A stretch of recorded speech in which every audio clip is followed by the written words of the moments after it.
Hallelujah. जब मैंने आपको ये बोला था कि पंजाब में लोग अन्न लेने के लिए लाइंस में होंगे, किसी ने बिलीव नहीं किया था। कहते पंजाब में जहां अन्न उगता है, जहां का अन्न दुनिया को खिलाता है, वहां के लोग कैसे लाइन में खड़े हो सकते हैं? सुनो मेरी बात, अपने हाथों को उठाओ। सुनो, हर बात पे आमीन बोलना जरूरी नहीं। अगले 10 साल, जो आने वाले अगले 10 साल हैं वर्ल्ड के लिए, चाहे वो दुनिया की बेस्ट कंट्री हो, चाहे वो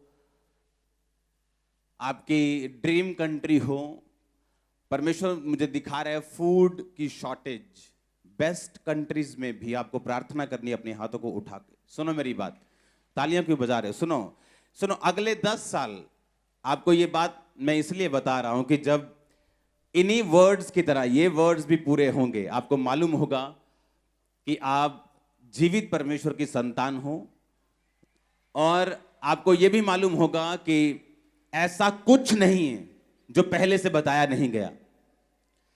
एक भी वर्ड ऐसा नहीं है जो आपको पहले से बताया नहीं गया। आपका नाम फेसबुक पे लिखा है, आपके बच्चे कितने हैं वो भी लिखा है, लेकिन जो चीजें मैं आपको बता रहा हूं ये किसी पे नहीं लिखा।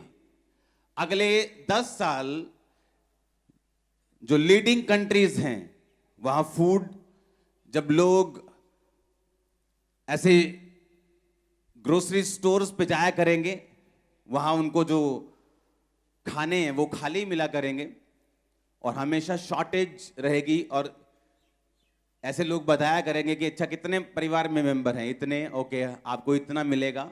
ये जस्ट स्टार्टिंग होगी, शुरुआत होगी। जो आने वाला समय है जहां पे जब परमेश्वर ने अपनी कलीसिया को लेके जाना और जो बच जाएंगे लोग, उनको बताया जाएगा कि अगर तुमने खाना लेना है तो तुम्हें यीशु मसीह को छोड़ना पड़ेगा। ये उस चीज का जस्ट एक शुरुआत कह लो या उसका एक एग्जाम्पल कह लो, कि जैसे आपने 100 मेज बनवाने हो और आप मिस्त्री को बोलते हो कि आके पहले मुझे बना के दिखा कि वो मेज कैसा होगा। वो मिस्त्री आके एक मेज बनाता है, वो बोलता है कि ऐसा बना सकता हूं। ये जस्ट एक मेज है, ताकि आने वाले टाइम में लोगों को मालूम होगा कि हमें तैयार रहना है। अभी आपको साल्वेशन इजी मिल रही है, आप मुक्ति प्राप्त करना चाहते हैं, आप आते हैं चर्च में, साल्वेशन ग्रहण करते हैं और चले जाते हैं। आने वाले समय में ऐसा नहीं होगा। यीशु मसीह को ग्रहण करना मतलब अपनी जान को दांव पर लगाना, राशन से दूर रहना, सोशल से दूर रहना, सरकारी चीजों से दूर है। ऐसा आने वाले समय में होगा, और ये एक सिंपल एग्जाम्पल होगी जो आने वाले अभी 10 साल में होगा। आपको क्या करना है? आने वाले 10 साल में जितने मिरेकल्स 10 साल में, आने वाले 10 साल में होंगे, पिछले 2000 साल में नहीं हुए। मैं आपको बता रहा हूं, सिर्फ 10 साल में इतने मिरेकल्स होंगे, इतने मिरेकल्स होंगे, इतने मिरेकल्स होंगे, इतने लोग सेवा के लिए उठेंगे अगले 10 साल में, आप हैरान हो जाओगे। मैं आपको सच कह रहा हूं, अगले 10 साल में इतने मिरेकल्स होंगे, इतने लोग बचेंगे, इतने लोग सेव होंगे। जो ढीठ सोल्स हैं, जो ढीठ प्रजातियां हैं, अगले 10 साल जो इस धरती पे होने वाला है, वो भी परमेश्वर के सामने घुटने टेक देंगे। आप बोलोगे ऐसा क्यों हुआ? आप बोलोगे ऐसा क्यों होगा? ऐसा इसलिए होगा कि जैसे जैसे ये अंत के टाइम, अंत का घंटा नजदीक आता जा रहा है, परमेश्वर ये चाहता है कि उसकी जो मैजेस्टी है, उसकी जो हॉर्न जिसको बोलते हैं, उसकी जो पावर है, उसकी जो प्रेजेंस है, वो लोगों को मालूम हो। आने वाले 10 साल में हर एक इंडिया का सेलिब्रिटी वचन सुन चुका होगा। हर सेलिब्रिटी, वो प्रभु में आता है नहीं आता है ये तो हर इंसान का पर्सनल मामला है। आने वाले 10 साल में हर एक सेलिब्रिटी वर्ड सुन चुका होगा, यीशु मसीह को जानता होगा, मिरेकल जानता होगा, पावर जानता होगा, वर्ड जानता होगा। बाकी उसका डिसीजन है वो क्या करता है। आने वाले 10 साल ऐसे मार्वलस होने वाले हैं। जो लोग पवित्रताई में होंगे, जो लोग सेवा करते होंगे, जो लोग परमेश्वर में बड़े और पूरे होंगे, वो चमकना अब छोटा होगा। वो ऐसे मारेंगे लिश्कारा, आंखें बंद कर देंगे लोगों की। आने वाले 10 साल मैं सिर्फ 10 साल की आपको प्रोफेटिक वर्ड दे रहा हूं। जस्ट 10 ईयर, आने वाले 10 साल। हालेलुया। अपने हाथों को उठाओ। शॉर्टेज अच्छी चीज नहीं, लेकिन ये होगा, पवित्र आत्मा कहता है, देशों के साथ। 1-2 देश नहीं, बहुत देशों के साथ फाइट करेंगे, बल्कि देश खाने के लिए। आपको हाथों को उठाना है कि परमेश्वर तेरे लोगों को तू बचा, देशों को बुद्धि दे, इन समयों में तेरा सुसमाचार तेजी से फैले। मांगो अपने हाथों को उठा के थैंक यू जीसस बोलते हुए।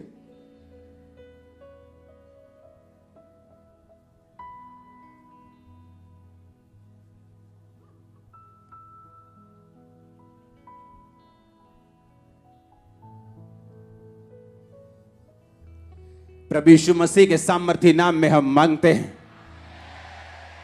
अपनी सीट को ग्रहण करो, अपनी बाइबल को उठाओ, अपने होंठों को खोलो, बिना आवाज किए बोलो, परमेश्वर यह वचन मेरे लिए है। अपनी आंखों को बंद करके बाइबल को उठाओ, अगर नहीं है तो आंखों को बंद करके अपने हाथों को उठा के प्रार्थना करो।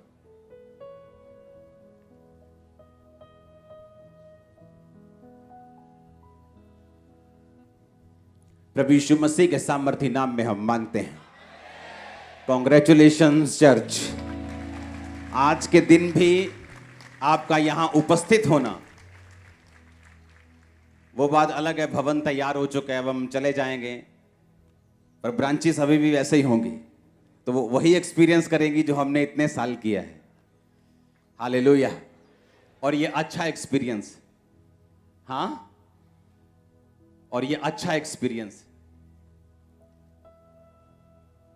लोग कंप्लेंट करते हैं, हम लोगों को बसेस भेजते हैं, हम उनको एसी हॉल देते हैं, उनको हीटिंग हॉल देते हैं, फिर भी वो चर्च में आते नहीं। हम आपको कुछ भी नहीं दे रहे हैं, फिर भी आप चर्च में मौजूद हैं। पता है क्यों? सुनो, वो मिरेकल जिसकी आप वेट कर रहे हो, वो इम्पॉसिबल काम पॉसिबल होगा आज यीशु मसीह के नाम में आपकी लाइफ। वो अनॉइंटिंग आपके लाइफ पे हिट करेगी आज, और आप सेम वापिस नहीं जा रहे हो। हर वो चीज जो शैतान ने पकड़ी आपकी लाइफ से, छोड़ दे अभी और आउट हो आपकी लाइफ से। हालेलुया। अपनी लाइफ की बिगेस्ट टेस्टिमनी को देने के लिए तैयार हो जाओ। आमीन, आमीन। बिगेस्ट टेस्टिमनी को देने के लिए तैयार हो जाओ। वो स्पर्श जिसका आप इंतजार कर रहे हो, मैंने कहा वो मिल चुका है, आपको देने के लिए टेस्टिमनी तैयार हो जाओ।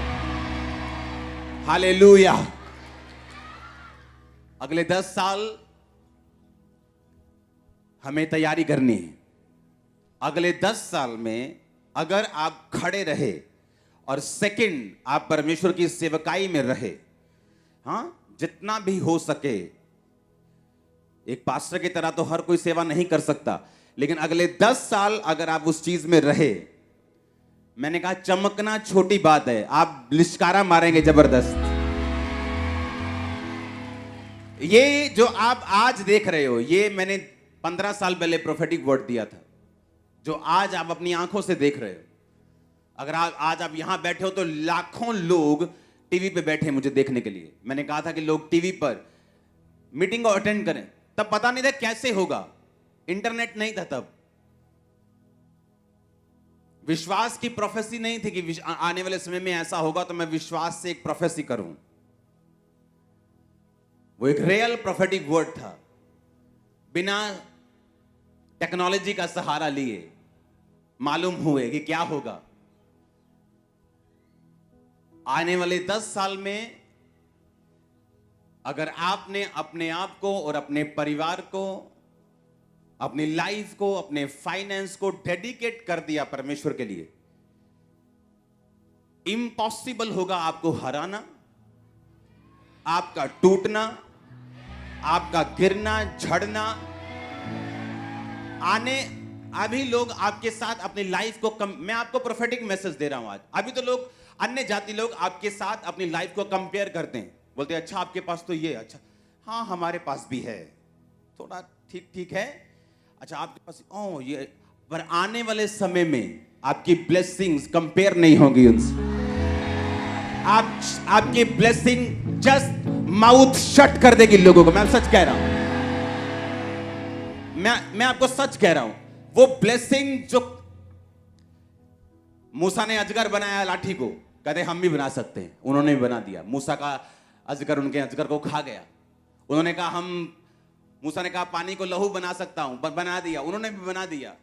लेकिन एक टाइम आया जब वो मूसा को कॉपी नहीं कर सके। कहते ये तो परमेश्वर के हाथ का काम है, इसे हम कॉपी नहीं कर सकते। वो टाइम आपकी लाइफ में आ रहा है, आपकी ब्लेसिंग्स कॉपी नहीं होगी, आपकी ब्लेसिंग्स मुंह बंद रखेंगे लोगों का। ओ आमीन हो चाहिए, बरकत तुम्हारी है चर्च। हालेलुया। आने वाले 10 सालों में शैतान अपने जो वेपन्स हैं उनको बढ़ाएगा, उसके हथियारों को वो बढ़ाएगा। जिन चीजों में कभी लोग बिगड़े नहीं, उनमें भी बिगड़ते हुए आपको बच्चे नजर आएंगे। नए नए ड्रग्स, नए नए नशे, नई नई चीजें, नए नए सिस्टम, व्यभिचार एक अलग मोड में, एक अलग लेवल पे आपको नजर आएगा। लेकिन ये अगले 10 साल अगर आपने डेडिकेट कर दिए, अगले 10 साल अगर आपने अपना ध्यान परमेश्वर की ओर रख लिया, अगले 10 साल अगर आपने परमेश्वर को पूरा डेडिकेट कर दिए, दैट्स इट। वो आपके 10 साल आपके वंशों तक नजर आएंगे, वंशों तक, जनरेशंस तक। आप चाहते हैं मैं आपको प्रोफेटिक मैसेज दूं? हां, आप चाहते हैं कि परमेश्वर की आवाज को हम सुने और समझें? अगले 10 साल गोल्डन ईयर्स हैं हमारे लिए। आपको जस्ट वो करना है जो बाइबल कहती है। अगर बाइबल कहती है कि तू अगर मेरी सेवा करेगा तो मेरा पिता तेरा आदर करेगा, तो सेवा किसके लिए है? क्या परमेश्वर लालची है सेवा का? क्या वो हमारे लिए है? इसको मैं वचन से साबित करूंगा। एस्तर की पुस्तक 4 बाब उसकी 1 से 16 आयत। उसमें लिखा, जब मोर्दके ने जान लिया कि क्या क्या किया गया है, तब मोर्दके वस्त्र फाड़ टाट पहन राख डाल नगर के मध्य जाकर ऊंचे और दुख भरे शब्द से चिल्लाने लगा। जब मोर्दके को मालूम हुआ कि मेरी सारी जाति को हामान नष्ट कर देगा राजा की आज्ञा पाकर, तो बाइबल कहती वो चिल्लाने लगा, रोने लगा, टाट पहन लिया।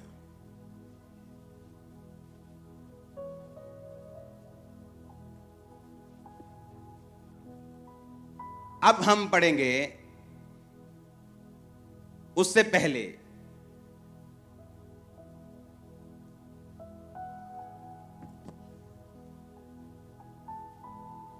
ये स्टोरी को समझना जरूरी है। 5 आयत में लिखा, तब एस्तर ने राजा के खोजों में से एक को, जिसे राजा ने उसके पास रहने को ठहराया था, बुलाकर आज्ञा दी कि मोर्दके के पास जाकर मालूम करे कि क्या बात है।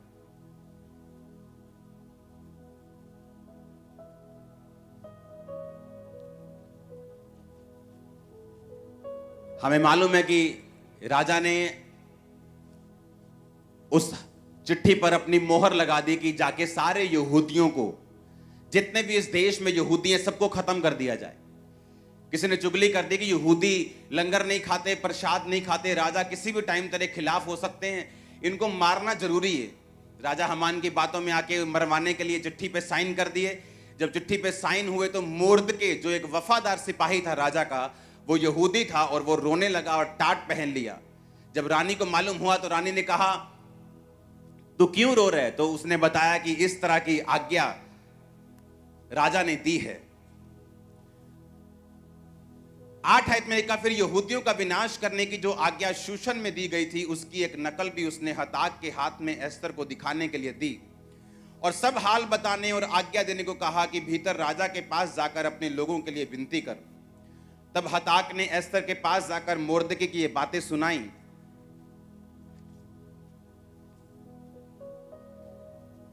अब आगे बढ़ेंगे 11 आयत को। राजा के सब कर्मचारियों वरन राजा के प्रांतों के सब लोगों को मालूम है, क्या पुरुष क्या स्त्री कोई भी क्यों ना हो, जो बिना आज्ञा भीतरी आंगन में राजा के पास जाएगा, उसके मार डालने की आज्ञा है। केवल जिसकी ओर राजा सोने का राजदंड बढ़ाए वही बचता है। और 30 दिन से 1 महीने से मैं राजा के पास नहीं बुलाई गई। एस्तर की ये बातें मोर्दके को सुनाई गई।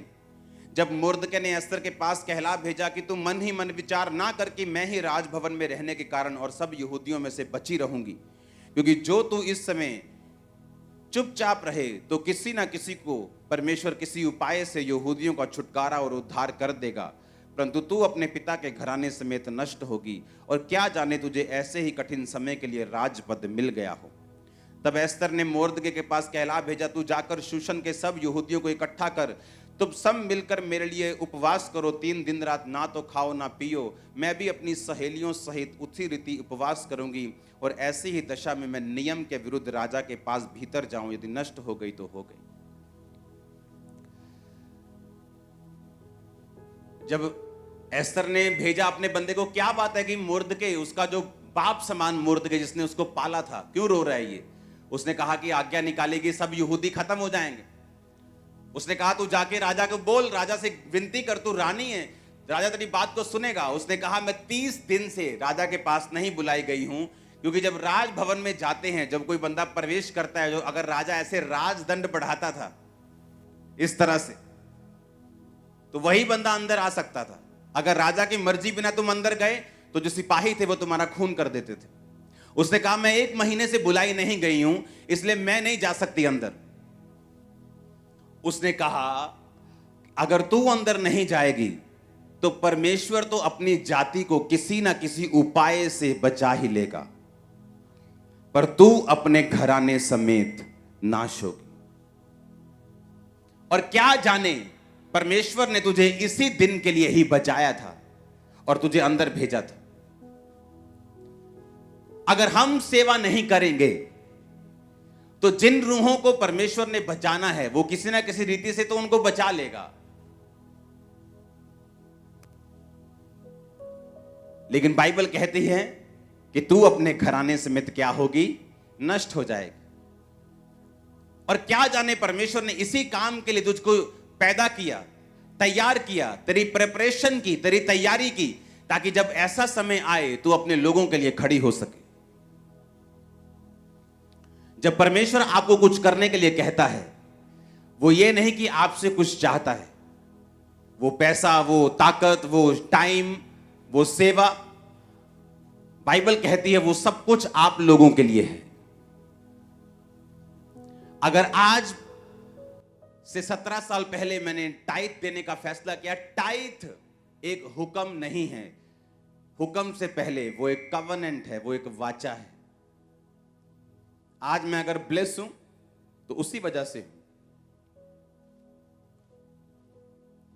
उसने कहा कि अगर तू सेवा नहीं करेगी, अगर तू लोगों को नहीं बचाएगी, तो परमेश्वर किसी ना किसी उपाय से लोगों को बचा लेगा, क्योंकि उसी यहूदियों में यीशु मसीह का वंश था। तो परमेश्वर तो अपने वंश को बचा लेगा ताकि यीशु मसीह का वंश नाश ना हो और आने वाले समय में लोग बचाए जाएं, पर तू अपने घराने समेत क्या होगी, नाश होगी। जब परमेश्वर हमें कुछ करने के लिए कहता है, वो सेवा हो सकती है, वो किसी भी तरह का काम हो सकता है, उसके जरिए एक्चुअल में परमेश्वर हमें ब्लेस करना चाहता है और अपने हमारे घराने को वो आशीषित करना चाहता है। उसने कहा तू अपने पिता के घराने समेत नाश होगी, तेरा पूरा घराना नाश होगा, लेकिन लोग नाश नहीं होंगे। हालेलुया। उसने कहा अगर तू बचाई जाना चाहती है, अगर तू चाहती है कि तू बचाई जाए, तेरा घराना बचाया जाए, तो उस समय राजा के पास जा और विनती कर। जब उसने सेवा करने के लिए उसको बोला तो उसने क्या कहा कि आगे बहुत दिक्कतें हैं, मैं राजा के पास बुलाई नहीं गई हूं, मेरी लाइफ का रिस्क है सेवा करने में। तो परमेश्वर ने कहा जो कुछ तू मेरे लिए खोएगा वो कुछ तू पाएगा, जो कुछ तू मेरे लिए छोड़ देगा वो तू पाएगा। अगर तू डर कर मुझे छोड़ देगा तो वो चीजें तू गवा देगा जो तू पाना चाहता है। हालेलुया। मैंने आपको स्टोरी बताई थी ऐसे व्यक्ति की जो मेरी लाइफ में था और उसने यीशु मसीह के लिए पहले सब कुछ छोड़ा, फिर बाद में बैकस्लाइड हो गया, फिर यीशु मसीह को छोड़ के सब कुछ पा लिया और आज सब कुछ गवा दिया, माता पिता समेत।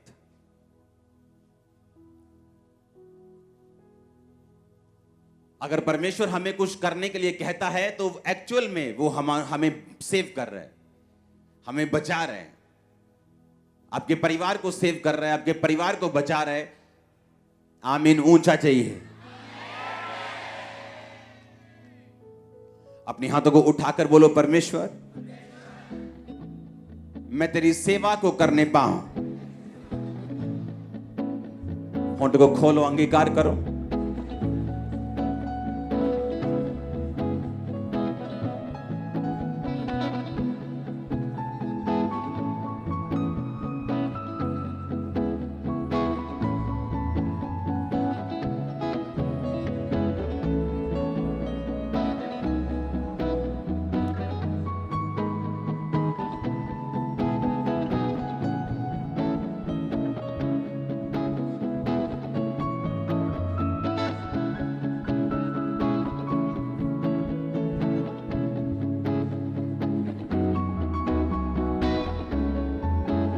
आमीन। उसने कहा मेरी लाइफ को रिस्क है, मैं तो राजा के पास 30 दिन से बुलाई, राजा ने तो मुझे याद भी नहीं किया पिछले 30 दिन से। अगर नियम के खिलाफ जाऊंगी तो मुझे मार देगा राजा। जब आप सेवा करने लगते हैं आपको रुकावटें आती हैं, आप जब परमेश्वर में चलने लगते हैं आपको मुश्किलें आती हैं, थ्रेटनिंग आती हैं, आपको छोड़ने की धमकियां आती, आपको मरने की धमकियां आती, आपको डूबने की धमकियां आती आपको। फिर परमेश्वर देखता कि आप उन धमकियों के बारे में ध्यान रखेंगे और अपने आप को बचाने की कोशिश करेंगे या परमेश्वर में अपने आप को डुबोने की कोशिश करेंगे। अगर आप परमेश्वर के लिए अपने आप को डुबोने की कोशिश करेंगे वो आपको तैरना भी सिखाएगा, ऊंचा होना भी सिखाएगा। और अगर आप परमेश्वर को छोड़ देंगे कि मैं मर ना जाऊं तो वो लाइफ जाने वाली, वो फाइनेंस जाने वाला है, वो परिवार भी जाने वाला, उसे कोई रोक नहीं सकता। फिर एक्चुअल में परमेश्वर उन्हीं को ब्लेस करने के लिए आपको यह कहता है। आमीन। उसने कहा मैं बुलाई नहीं गई हूं, क्योंकि जब आपको सेवा करनी होती है आप उसे आराम से नहीं कर सकते। आपको चैलेंजेस आएंगे, वो चैलेंजेस लाइफ पर भी बना सकते हैं, वो चैलेंजेस कई तरह के हो सकते हैं, वो चुनौतियां कई तरह की हो सकती हैं। लेकिन बाइबल कहती है उसने वो चैलेंज लिया, उसने कहा ठीक है आज से तुम उपवास करो 3 दिन रात के, मैं भी रखती हूं, मैं नियम के खिलाफ जाऊंगी। नियम के क्या करूंगी? खिलाफ जाऊंगी। और फिर मैं जाके राजा को बोलूंगी। और बाइबल कहती है जब उसने परमेश्वर की ताकत का सहारा लिया, नियम के विरुद्ध राजा के पास गई, परमेश्वर ने राजा के दिल में उसके लिए फेवर डाला, वो भी बचाई गई, मुर्दके बचाया गया, यहूदी बचाए गए, पूरी जाति बचाई गई, हमान नाश हुआ, उसका घराना नाश हुआ, जो लोग उनको नाश करना चाहते थे। एक स्टेप परमेश्वर में लिया गया। आमीन। वो कितनी बड़ी बरकत को पैदा कर सकता है, जस्ट एक स्टेप लिया गया। परमेश्वर ने कहा यहोशू मैं तुझे वो देश जो तेरे सामने है, जो मैंने वायदा किया था अब्राहम से, अपने लोगों से, मूसा से, इस्राएलियों से कि मैं वो देश तुम्हें दूंगा, पर ऐसा कर व्यवस्था की ये पुस्तक तेरे मन से कभी भी उतरने ना पाए। इसको अपने मन में रखना, ना तो दाहिने मुड़ना ना तो बाहिने मुड़ना। आप जानते हैं इस्राएलियों की जो सफलता थी वो यहोशू के व्यक्तिगत संबंध के ऊपर, जो उसका परमेश्वर के साथ था, उस पर निर्भर करती थी। कितनी गहरी बात है। इस्राएलियों की सफलता यहोशू की पर्सनल लाइफ जो उसकी परमेश्वर के साथ थी उस पर निर्भर करती थी।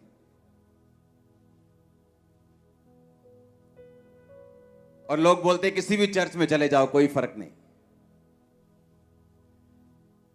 परमेश्वर ने कहा यहोशू ये लोग जो मेरे हैं मैं उनको कनान में लेके जाऊंगा जहां दूध और शहद की नदियां बहती हैं, पर तू अपने व्यक्तिगत संबंध जो मेरे साथ हैं उन्हें मजबूत कर ले। और तू मेरे साथ अपने संबंध को मजबूत कर, ना तो दाहिने मुड़ना ना बाहिने मुड़ना। और व्यवस्था की ये पुस्तक तेरे मन से कभी उतरे ना, इसको पूरा करना। तेरा मन कच्चा ना हो, हियाब बांधकर दृढ़ हो जा, और तू उस देश का अधिकारी जो मैंने इनसे वायदा किया है तू इनको कर देगा, पर तेरे पर्सनल रिलेशनशिप मेरे साथ होने चाहिए। जब आपका पर्सनल रिलेशन परमेश्वर के साथ है, उसका असर आपके परिवार पे होगा, उसका असर आपके फाइनेंस पे होगा, उसका असर आपके रिलेटिव्स पे होगा, आपके मोहल्ले पे होगा, आपके नगर पे होगा। आपको मालूम है कि नहीं? जब आपका रिलेशन परमेश्वर के साथ है, उसका असर सब जगह होगा। परमेश्वर ने कहा, यहोशू, जो पर्सनल रिलेशन तेरा मेरे साथ है, तू इधर नहीं होगा, उधर नहीं होगा, और मैं इस्राएलियों को वही देश दूंगा जो मैंने उनसे वायदा किया है। तू इनकी अगुवाई कर, जैसा मैं मूसा के संग था वैसा मैं तेरे संग रहूंगा। हालेलुया। उनकी सफलता इस्राएलियों की यहोशू के व्यक्तिगत संबंध जो उसके परमेश्वर के साथ होने थे उस पर निर्भर करती थी। अपने पड़ोसी से पूछो, तेरे परमेश्वर के साथ संबंध कैसे हैं? पूछो अपने पड़ोसी से फिर से, बोलो प्रभु के साथ रिश्ता कैसा है? थोड़ा ऊंचा नीचा हो रखा है कि सीधा सीधा है? हालेलुया। जितना रास्ता सीधा होगा उतना हम ही सीधा चलेंगे, और जितना हम टेढ़ा मेढ़ा रखेंगे उतना हम ही झुटकोले खाएंगे। परमेश्वर ने कहा, तू उस देश का अधिकारी इनको कर देगा, पर मैं तुझसे कहता हूं, व्यवस्था की पुस्तक से ना दाहिने मुड़ना ना बाहिने मुड़ना, दिन रात अपना ध्यान इन्हीं पे लगाए रखना। Hallelujah, hallelujah.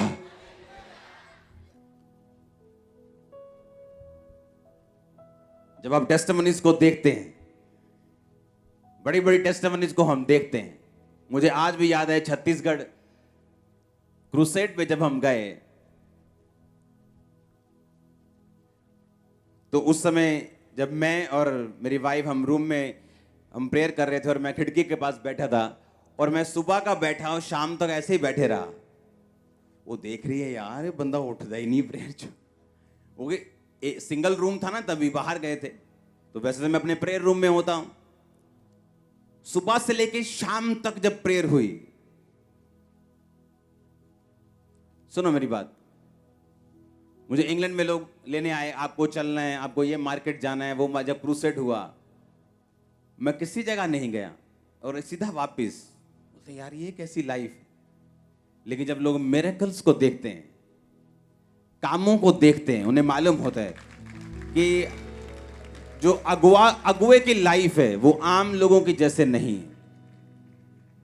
अगर वो वैसी ही लाइफ जिएंगे जो आम लोग जी रहे हैं, तो उनकी लाइफ में फिर रिजल्ट भी वैसा ही होगा जैसा आम लोगों की लाइफ में। अगर आपने बड़ा स्टैंड लिया परमेश्वर के लिए तो फल बड़ा है, आपने थोड़ा लिया तो फल थोड़ा है। आपने ज्यादा गुड़ डाला तो चाय मीठी है, नहीं डाला तो फीकी है, तो सीधी बात है। हालेलुया। और जब क्रूसेड पे शाम को लोग टेस्टिमनीज दे रहे थे कि मैं पागल था, किसी को रेबीज थी, किसी को कुत्ते की तरह भौंकते थे, बच्चा ऐसा था, रेबीज थी, वो हील हुआ, डिलीवरेंस हुई, हीलिंग हुई, ब्लाइंड, ये वो सब, व्हील चेयर्स। तब हमें मालूम होता है कि हमें वो प्राइस पे करना है जो हम देखना चाहते हैं अपनी आंखों से, अपने परिवार को, अपनी फैमिली को, अपने बच्चों को ब्लेस होते हुए, अपने परिवार को कर्ज से निकलते हुए। किसी के जीवन में कर्ज है मौत का, परिवारों में मौत होती जा रही, फाइनेंशियल ट्रबल का कि जितना मर्जी कर लो, फाइनेंस में कभी ब्लेसिंग नहीं। इन कर्सेस से आपको एक ही चीज आजाद कर सकती है, आपका स्टैंड, आपका व्यक्तिगत संबंध परमेश्वर के साथ जो आपको रखना होगा।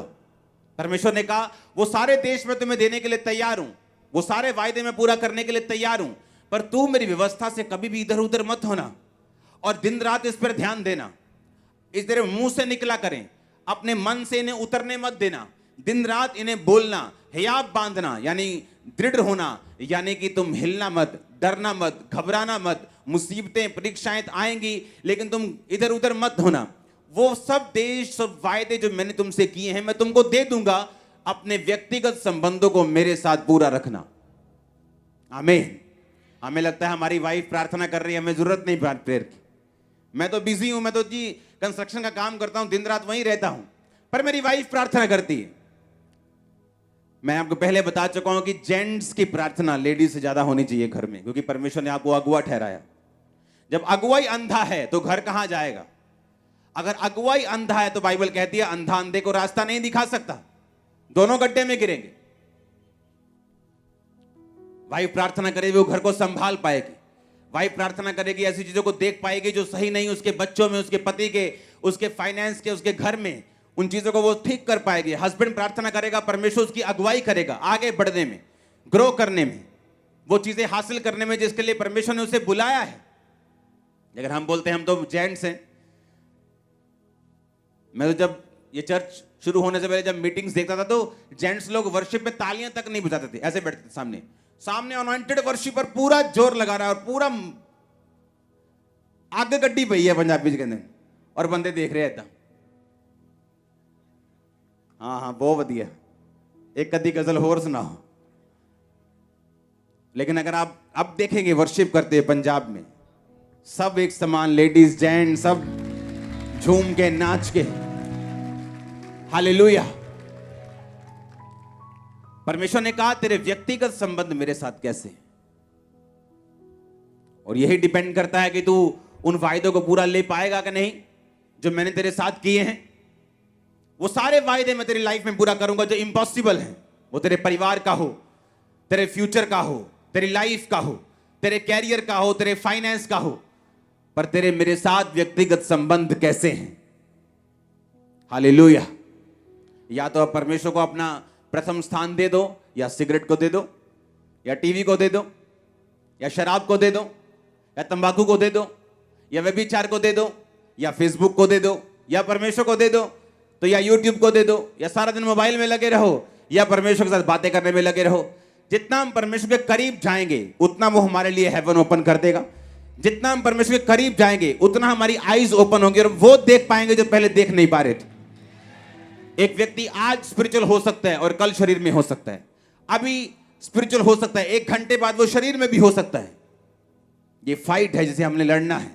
आमीन। इस फाइट को लड़ना है और जीतना है। अपने लिए जीतना है, परिवार के लिए जीतना है, देश के लिए जीतना है। अगर हम ब्लेस होंगे तो सब ब्लेस होंगे।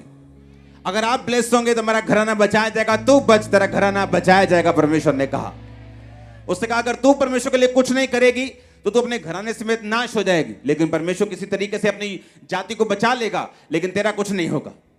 जब परमेश्वर आपको बोलता है ये नहीं करना, वो नहीं करना, ये करना है, वो करना है, तो इसका मकसद परमेश्वर नहीं, इसका मकसद आप लोग ही हैं। इसका मकसद आपका परिवार ही है। इसका मकसद आपका फाइनेंस, आपका फ्यूचर, जिसे परमेश्वर देखना चाहता है एक लेवल पे, वो ही है। ग्रेस को ग्रहण करो आज खुदा के साथ चलने की।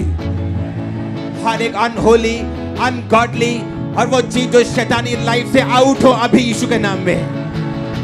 हर वो चीज जो पाप से उत्पन्न हुई आपकी लाइफ में, आपको झगड़ा हुआ है, होली गोस्ट फायर आपके सिरों पे आई यीशु मसीह के सामर्थी नाम में। आमीन। हो चाहिए बरकत आपकी चर्च। Hallelujah, hallelujah. तैयार हैं व्यक्तिगत संबंधों को मजबूत करने के लिए, तौबा करने के लिए। आमीन। तौबा करने के लिए। खुदाबंद मैं तौबा करता हूं, अपने संबंधों को तेरे साथ मजबूत करता हूं। लाइफ में मौसम आते हैं, बारिश आती, तूफान आता है, सर्दी, गर्मी, स्पिरिचुअल लाइफ में मौसम आ सकते हैं जहां आपको लगता है खुदाबंद काम कर रहा है बहुत अधिक, 1 मिनट में सुन रहे हैं। सुबह प्रार्थना कर रहा हूं, शाम को सुन रहे हैं। ऐसा मौसम भी आएगा जब आपको लगेगा कि परमेश्वर बिल्कुल सुन नहीं रहा, वो कहां है, मेरी लाइफ में काम क्यों नहीं हो रहा। हर मौसम में आपको खुदा के साथ वफादार रहना होगा, अपनी वफादारी साबित करनी होगी, फेथफुलनेस साबित करनी होगी। हालेलुया। उसने कहा अगर मैं किसी को पुत्र बनाता हूं तो कोड़े लगाता हूं। अगर तेरे कोड़े नहीं लगे, तेरी परख नहीं हुई, तो तू अभी जायज संतान नहीं। उसने कहा नाजायज संतानों की कोई परख नहीं करता, लेकिन जायज संतानों की परख होती है। अगर तेरी परख हो रही है तो थैंक्स कर। अगर वो पुत्र बनाता है तो कोड़े भी लगाता है। हालेलुया। आपको अपनी फेथफुलनेस साबित करनी, अपनी वफादारी साबित करनी, परमेश्वर के साथ चलना है। आप मैंने लोगों को देखा है, जब वचन मालूम नहीं होता तो उनके सवाल भी, उनकी प्रेयर रिक्वेस्ट भी मूर्खता से भरी होती हैं। खुद शराब पीते, आकर बोलेंगे मेरी वाइफ की हीलिंग के लिए प्रार्थना करना। खुद बाहर औरत रखी होगी, आगे बोलेंगे मेरे फाइनेंस के लिए आप प्रेयर करना।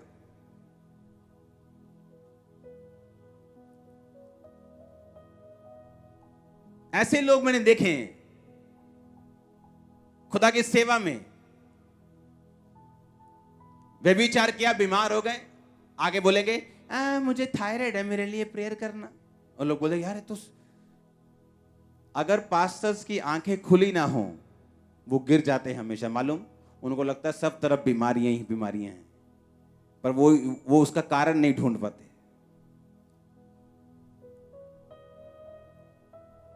मैं ऐसे लोगों को जानता हूं, मैंने निकाले हैं चर्च से। पहले व्यभिचार किया, उसके बाद हमें प्रॉब्लम है। मैं कभी भी टीम मेंबर्स के लिए ऐसे प्रार्थना नहीं करता हूं। मुझे मालूम है तुम हीलिंग अनॉइंटिंग के नीचे हो, अगर ग्रेस तुम्हारे ऊपर होगी वो नजर आ जाएगी।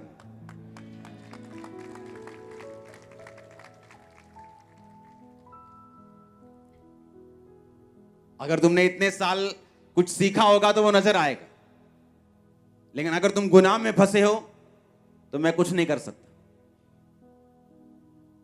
उसने कहा अगर तू कुछ नहीं करेगी तो परमेश्वर तो कहीं ना कहीं से काम कर देगा, पर तू अपने घराने समेत नाश होगी। इसलिए उसने कहा तू बच, तेरा घराना बचाया जाएगा। इसलिए मैंने जब परमेश्वर को ग्रहण किया, खुदा ने मुझे बुलाया, उसने मुझे ढूंढा, तो मैंने अपने परिवार को प्रीच नहीं किया, मैं परमेश्वर में चला, खुद बचा, मेरा परिवार बचाया गया। हालेलुया। क्योंकि वचन से बाहर होकर आप कुछ नहीं कर सकते। अगर उसने कहा तू बच, तेरा घराना बचाया जाएगा, तेरा फाइनेंस बचाया जाएगा, तेरे बच्चे बचाए जाएंगे, माता पिता बचाए जाएंगे, तेरा सारा हाउस होल्ड, उसमें फाइनेंस भी आता है, उसमें सेहत भी आती है, उसमें परिवार भी आता है, वाइफ भी आती है, हस्बैंड भी आता है, सब आते हैं, वो बचाए जाएंगे अगर तू बचाया जाएगा तो। उसने इसलिए आपको बनाया था कि आप उसके साथ संबंध को स्थापित कर सकें। Hallelujah, hallelujah. आने वाले समय में, आने वाले कुछ हफ्तों में इस अनॉइंटिंग को हम और गर्म होता हुआ देखेंगे। अभी वो टाइम आ चुका है।